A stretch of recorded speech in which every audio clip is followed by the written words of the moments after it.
Salut, c'est Marie, professeure de SpaceVT sur Nouvelle Classe, et aujourd'hui on va voir comment les océans se créent entre les croûtes continentales et océaniques. C'est parti.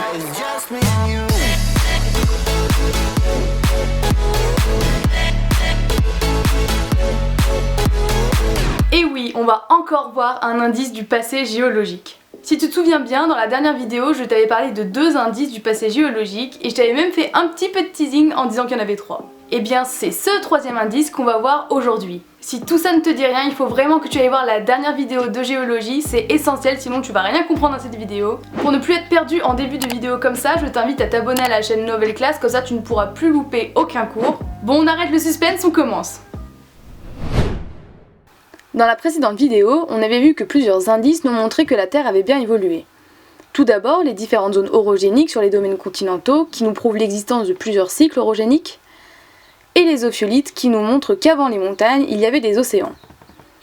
Aujourd'hui, nous allons voir ensemble les marques de la fragmentation continentale et d'ouverture océanique. Ces marques qui montrent que toutes les plaques ont bien bougé dans le passé sont les frontières entre les croûtes continentales et océaniques. Ces frontières sont appelées des marges. Il existe des marges actives qui séparent deux plaques lithosphériques, celles-ci présentent une activité magmatique, et les marges passives où la frontière se fait au sein d'une même plaque lithosphérique. Mais comment une croûte océanique peut-elle se former au sein d'une même plaque lithosphérique? En effet, dans ce cas-là, la subduction ne peut pas avoir lieu car la subduction se fait entre deux plaques. Pour ça, il faut se pencher sur la structure d'une marge passive. On peut voir ici des failles qui séparent plusieurs blocs basculés.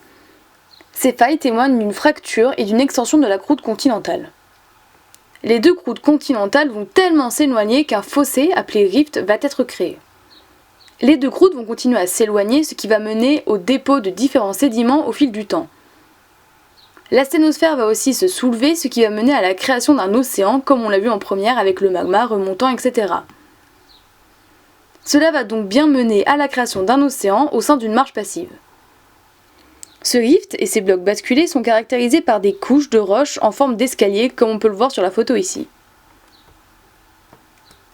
Pour résumer tout ce qu'on a dit sur le passé géologique, on a 3 indices qui témoignent d'un passé géologique.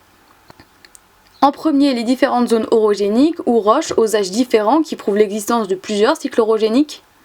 Les ophiolites aux abords des zones montagneuses qui montrent la fermeture d'un océan. Puis les marges passives que nous venons de voir témoignant d'un océan nouvellement formé ou de la rupture d'un continent par étirement de la croûte continentale formant un rift où les sédiments se déposeront.